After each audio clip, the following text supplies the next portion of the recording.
प्रिय दर्शकों, आज की कहानी सिर्फ एक कहानी नहीं बल्कि हमारे समाज के उस काले सच का आईना है जिसे हम अक्सर सजावट के पीछे छिपा देते हैं। यह कहानी है अवनी की, एक ऐसी लड़की जिसने अपने माता पिता के सपनों को अपनी पलकों पर सजाया था, लेकिन उसे क्या पता था कि जिस घर को वो अपना स्वर्ग समझने जा रही है वहां रिश्तों का नहीं बल्कि लालच का हिसाब होता है। चलिए शुरू करते हैं इस भावुक सफर को। शहर के एक शांत कोने में माधव जी का एक छोटा सा मकान था। माधव जी एक सीधे साधे इंसान थे। उनकी बेटी का नाम था अवनी, जो पढ़ी लिखी, समझदार और हमेशा मुस्कुराने वाली थी। अवनी ने कानून की पढ़ाई शुरू ही की थी कि उसके लिए एक बहुत बड़े घर से रिश्ता आया। लड़का था आदित्य, एक नामी कंपनी में मैनेजर और दिखने में काफी प्रभावशाली। माधव जी को लगा कि उनकी तपस्या सफल हो गई है। उन्हें लगा कि उनकी बेटी अब महलों में राज करेगी। शादी का दिन तय हुआ। घर में खुशियों का माहौल था।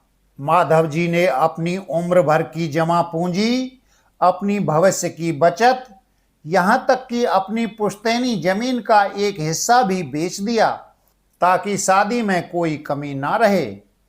हजारों मेहमानों की भीड़, रोशनी से जगमगाता हुआ मंडप और फूलों की खुशबू। अवनी बहुत खुश थी। उसे लग रहा था कि आदित्य जैसा जीवन साथी पाकर उसकी जिंदगी संवर जाएगी।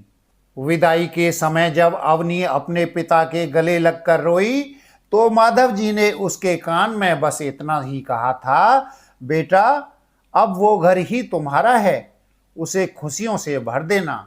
शादी के बाद पहले कुछ दिन तो बहुत अच्छे बीते, लेकिन जैसे ही शादी की चमक थोड़ी धुंधली हुई, असली रंग सामने आने लगे। शादी के ठीक 10वें दिन जब अवनी रसोई में सबके लिए चाय बना रही थी, उसकी सास शांति देवी वहां आई। उन्होंने अवनी के हाथों में पहनी सोने की चूड़ियों को गौर से देखा और एक ठंडी आह भरते हुए बोली, अवनी, तुम्हारे पिता ने शादी तो बहुत धूमधाम से की, पर सुना है कि कार पुराने वाली ही दी है। आदित्य के दोस्त तो देख रहे थे, हमें तो बहुत शर्मिंदगी हुई। अवनी के हाथ रुक गए। उसने मुस्कुराकर बात टालनी चाहिए। माँ जी, पिताजी ने अपनी सामर्थ्य से बढ़कर किया है, धीरे धीरे सब ठीक हो जाएगा। पर शांति देवी के तेवर बदल गए। उन्होंने कड़े स्वर में कहा, सामर्थ्य की बात मत करो बहू, बड़े घर में आई हो तो बड़े शौक भी होने चाहिए। अब यह मध्यम वर्गीय सोच छोड़ दो। उस दिन अवनी को पहली बार महसूस हुआ कि इस घर की मुस्कुराहटों के पीछे कुछ और भी मौजूद है। अवनी को उम्मीद थी कि आदित्य उसकी बात समझेगा। रात को जब उसने आदित्य से अपनी घबराहट साझा की तो आदित्य ने उसे गले लगाने की बजाय दूरी बना ली। आदित्य ने लापरवाही से कहा, देखो अवनी, माँ गलत नहीं कह रही। मेरे ऑफिस में सब मुझसे पूछते हैं कि ससुराल से क्या क्या मिला। अगर तुम्हारे पापा हमें एक नई लग्जरी गाड़ी और मेरे बिजनेस के लिए 10 लाख कैश दे देते तो मेरा रुतबा बढ़ जाता। आखिर तुम भी तो उसी गाड़ी में घूमती। अवनी दंग रह गई। उसने धीरे से पूछा, आदित्य, क्या तुम मुझसे प्यार करते हो या मेरे पिता के पैसों से? क्या मेरी शिक्षा और मेरे संस्कार आपके लिए कम पड़ गए हैं? आदित्य चिढ़ गया और चिल्लाकर बोला, डिग्री से घर नहीं चलते अवनी, रुतबे से चलते हैं। कल ही अपने पापा से बात करना और पैसों का इंतजाम करने को कहना। उस रात अवनी पहली बार उस आलीशान कमरे में अकेले रह गई। उसे एहसास हुआ कि उसने जिसे अपना हमसफर चुना था वो तो एक कारोबारी है। आने वाले महीने अवनी के लिए किसी नरक से कम नहीं थे। अब ताने सीधे हमलों में बदल गए। शांति देवी अक्सर उसे रसोई में अकेला छोड़ देती और कहती, जब तक तुम्हारे घर से बड़ा चेक नहीं आता तब तक तुम्हें इस घर में रानी जैसा सम्मान नहीं मिलेगा। आदित्य ने भी अब अवनी से बात करना बंद कर दिया। वह रोज शराब पीकर आता और छोटी छोटी बातों पर अवनी के साथ बदतमीजी करता। एक दिन जब माधव जी का फोन आया और उन्होंने अवनी की आवाज में उदासी पकड़ी तो अवनी ने सब छिपा लिया। वह नहीं चाहती थी कि उसके बूढ़े पिता फिर से कर्ज के बोझ के तले दब जाएं। लेकिन दबाव इतना बढ़ गया कि एक दिन आदित्य ने अवनी का फोन छीन लिया और खुद माधव जी को फोन लगाकर अल्टीमेटम दे दिया। अगर अगले महीने तक पैसे नहीं आए तो अपनी बेटी को वापस ले जाइएगा। अवनी के सामने दो रास्ते थे, या तो वह अपने पिता को तिल तिल मरने के लिए मजबूर कर दे या फिर इस अन्याय के खिलाफ खड़ी हो जाए। उसके भीतर की कानून की छात्रा अब जागने लगी थी। उसे समझ आ गया था कि यह समझौता अब उसकी जान और उसके पिता के सम्मान पर बन आया है। दोस्तों, ससुराल में अब स्थिति असहनीय हो चुकी थी। आदित्य की मां ने अवनी को नौकरानी से भी बदतर समझना शुरू कर दिया। एक शाम जब अवनी ने अपने पिता से पैसे मांगने से साफ इनकार कर दिया तो आदित्य का गुस्सा सातवें आसमान पर पहुंच गया। उसने गुस्से में अवनी का हाथ मरोड़ा और उसे धकेलते हुए एक कमरे में बंद कर दिया। अवनी की मां बाहर से चिल्ला रही थी, जब तक तेरे बाप के घर से गाड़ी और कैश का वादा नहीं आता तुझे यहाँ एक वक्त का खाना भी नसीब नहीं होगा। पूरी रात अवनी उस अंधेरे कमरे में बैठी रही। उसकी आंखों से आंसू तो गिर रहे थे, लेकिन मन में अब डर नहीं बल्कि एक ठंडी नफरत जन्म ले रही थी। उसे याद आया कि वह एक कानून की छात्रा रही है। उसने अपनी किताबों में पढ़ा था कि सम्मान से जीने का अधिकार सबको है। सुबह होते ही अवनी ने अपना छोटा सा बैग उठाया और बिना पीछे मुड़े घर की दहलीज पार कर दी। आदित्य ने पीछे से चिल्लाकर कहा, जा रही है तो याद रखना, अब लौटकर मत आना। एक बार तलाकशुदा का ठप्पा लग गया तो कोई पूछेगा नहीं तुझे। अवनी जब अपने पिता के घर पहुंची तो माधव जी उसे देखकर दंग रह गए। उनकी लाडली बेटी की आंखों के नीचे काले घेरे थे और चेहरा मुरझाया हुआ था। जब अवनी ने सारी सच्चाई बताई तो माधव जी टूट गए। वे बोले, बेटा, मैंने तो तुम्हें खुशियों के पास भेजा था। मुझे क्या पता था कि मैंने तुम्हें नरक में धकेल दिया है। लेकिन मोहल्ले के लोगों ने अवनी का जीना और मुश्किल कर दिया। कोई कहता, जरूर लड़की में ही कोई खोट होगा, तभी तो वापस आ गई। तो कोई कहता, इतने बड़े घर को लात मार दी, अब बाप का बोझ बनेगी। एक दिन अवनी ने अपनी मां को रोते हुए सुना, जो कह रही थी कि समाज में अब हमारी कोई इज्जत नहीं रही। उस दिन अवनी ने एक बड़ा फैसला लिया। उसने अपने पिता के पास जाकर कहा, पिताजी, मुझे समाज की इज्जत की चिंता नहीं है, मुझे अपनी काबिलियत साबित करनी होगी, मुझे आगे पढ़ना है। अवनी ने खुद को एक कमरे में कैद कर लिया। उसके लिए यह सिर्फ पढ़ाई नहीं थी, यह एक जंग थी। उसने जुडिशियरी एग्जाम की तैयारी शुरू कर दी। 5 साल बीत गए। उन 5 सालों में उसने न तो कोई त्योहार मनाया न ही किसी शादी में गई। समाज के लोग उसे लगभग भूल चुके थे या उसे असफल मान चुके थे। लेकिन अवनी के कमरे की बत्ती रात के 3 बजे भी जलती रहती थी। उसे अक्सर आदित्य के वो शब्द याद आते, तलाकशुदा का ठप्पा लग गया तो कोई पूछेगा नहीं। यही शब्द उसकी ऊर्जा बन गए।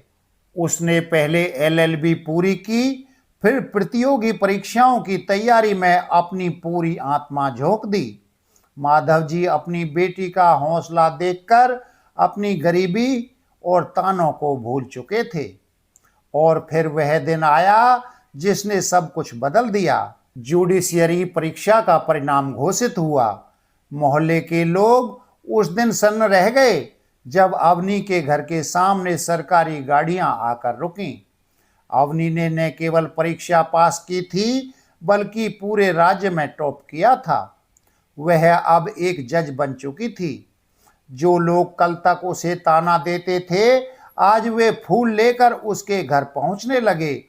लेकिन अवनी के चेहरे पर कोई अहंकार नहीं था, बस एक शांत संतोष था।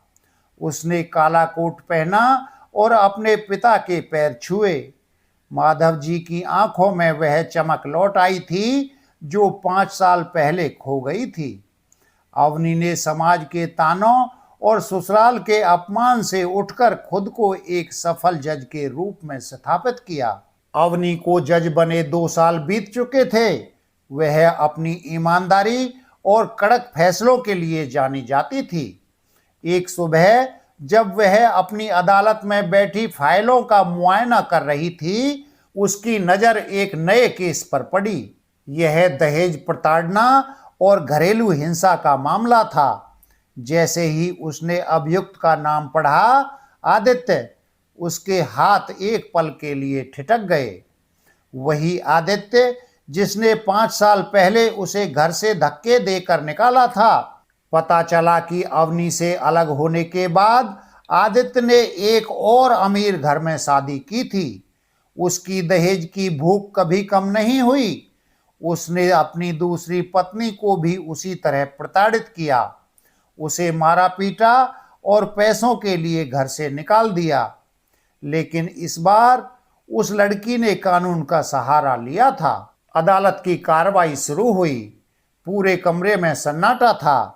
जैसे ही पुलिस अभियुक्तों को लेकर आई, आदित्य और उसकी मां सिर झुकाए कटघरे में खड़े थे।